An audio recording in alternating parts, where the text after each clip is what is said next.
Wisteria, witches. I am in a shadowy mood and I've been reading Dark Nights of the Soul by Thomas More. So I was reading a topic the other day in the book and I thought it would be a good video to do because it's something that's not really talked about a lot. And that is shadow work in marriage and relationships. Because we all have to do our own internal shadow work, but we also have to do shadow work within our relationships with our partners. Just so you know a little bit about my background, I have been married and divorced twice, and I am currently engaged for the third time, but this time I don't know if we will actually legally get married because of my feelings on legalized marriage.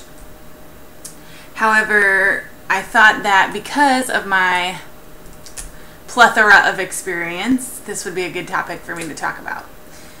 My first marriage ended because of cheating, and my second marriage ended because of physical abuse. I left immediately after the one and only incident that occurred. And for all the women out there, and even men, if your partner is being physically abusive, get out right now. Don't stay. I know people make excuses and say, oh, they didn't mean to, they really love me. No, they don't. No, they don't. I'm just telling you right now. If somebody beats you, they obviously do not love you. You need to get out. Okay, so Thomas More starts talking about the dark nights that relationships go through and what happens when you get married. So when you're dating your fiance partner, and well, when you're dating your partner, it's all romance and roses, and then it leads up to the engagement and you're super excited, and then you're planning this wedding and it's even more exciting. But what happens when after the I do's? Well, essentially, marriage is actually a rite of passage for human beings. Marriage signals that we are ending our single days. We are beginning a life with the person that we want to spend the rest of our lives with. And a lot of people make the mistake of getting married for a fantasy. They believe that the life they had when they were dating will continue into their marriage. Now, in some cases, this can be true, although not as, they don't go on dates as often or as extravagant as they did when they were dating.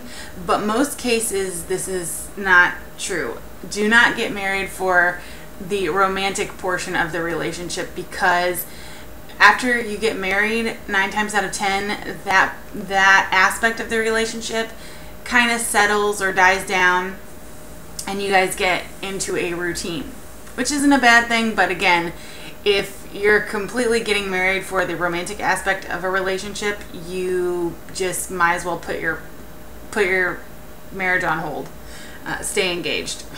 Marriage is a rite of passage that's signaling that you found the person, or should signal that you've found the person you want to raise children with. You found the person that you are intellectually and physically stimulated by. There are many aspects of a marriage that can cause problems and issues, but there are many aspects in a marriage to nurture as well. So one of the other mistakes that people make going into a marriage is they feel like, I know you guys have heard this saying that guys marry women hoping they won't change and girls marry guys hoping they will change. If you are getting married to change someone or to be restrictive to them, stay engaged. Those kinds of marriages won't last, for sure. You cannot change a person. I mean, you guys can work on things together, but if you are just like, you can't do this, you can't do that, you can't do this, you can't do that, you can't do this, you can't do that, that's not going to last very long. Even I get into that habit or that mode where I tell my fiance, don't spend this amount of money, don't do that, don't do this, don't do that. And then he has to basically be like, look, you are trying to change too many things about me, you are being restrictive, and then I have to step back and take a look at myself. So the more allowing you are in a marriage and in a relationship in general, the better it will work out. Essentially, a marriage should not be two people creating one. A marriage should actually be two individual people living individual lives simultaneously in a marriage. I know they say that, you know, some of the old sayings are, my partner completes me, my partner is my world. No, that should never be the case. You should be perfectly content with yourself and being by yourself and being your own best friend, but before you commit to another person.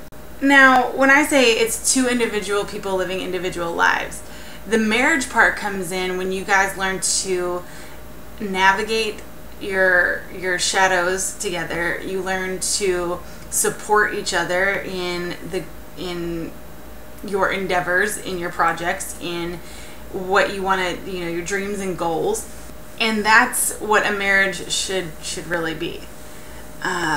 What else? He also talks about something else he touches on that I really resonated with was marriage changes people, but not in the way you think it's going to change you. It's very hard to explain or describe because the experience of marriage is something that, unless you've been through it, it's kind of hard to explain, but I'll do my best. So for me, in my experience, what happened pretty much both times, and why I'm pretty gun shy about getting married again, is I was the same person before and after the vows were said. However, the two people that I chose to marry were not at all. And in my experience, the before the vows portion was very romantic and kind and gentlemanly like, and never, you know, I mean, there were arguments and things like that, but it was never violent or attacking of the other person's character. It was never anything like that. But after the vows were said and things started to settle, the honeymoon was over, these people turned out to be people I didn't know, people I didn't marry, and I was totally in shock. Most people believe that marriage will change them on a surface level, but marriage actually changes you internally. It's very, like I said, it's very hard to explain, but something happens to your actual physical spirit and your soul, especially when you have negative experiences. Now, I didn't have negative experiences the entire times that I was married. There were good times. I'm not going to, you know, sit here and tell you that it was all horrible. But for me, I think when I realized that the negative experiences were outweighing the positive experiences, it was time for me to get out. And there is nothing wrong with divorce. I was raised Catholic, and so I grew up in a contradiction because my parents divorced when I was very young. And so, and I think that my parents were like the first on our block to get divorced. So back then it was very taboo, but growing up in it, it was almost normal for me. And so the thing my mother always told me or said to me that stuck with me the most is God never intended for someone to be miserable their whole life. And that's why she got out of her marriage. So, you know, she's Catholic and those are her beliefs, but to me it still makes sense. no one ever intended you to be unhappy for your whole life. So if you're not happy with your partner and the negative experiences are outweighing the positive experiences, you're being physically abused, emotionally abused, sexually abused, any type of abuse is going on, there is nothing wrong with getting divorced, getting out. You should be happy. And with that said, I will say that everyone who is in a marriage, if you're on the rocks, don't just throw in the towel. Give it every effort you've got to save it. But if you can't, it's not the end of the world. You will get through it. It will be tough, but you'll come out the other side a different person for sure. Any abuse going on, especially physical abuse, do not see. This is my opinion. So if you don't agree, don't listen. But if there's any type of physical or sexual abuse going on, there is no reconciling, at least in as far as I'm concerned. If there's that type of abuse going on, get a plane ticket, get a bus ticket, get in your car, pack your shit, and get out. I personally lack some empathy when it comes to women who stay, because I know what I went through, and I could never imagine putting up with that. I could never imagine getting physically beat up like that ever again. So it was, for me, it was 2 o'clock in the morning, and you know, I called my brother, told him come get me. I left on a plane the next day.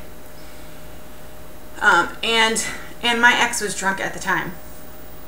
And a lot of women would have made excuses for him and said, oh, well, he was drunk, he really loves me. No. I don't care if you're drunk, high, whatever. That is never an excuse to put your hands on a woman. And if you're a woman, that is never an excuse to put your hands on a man. You do not physically harm someone because you've been drinking and you think that it's okay.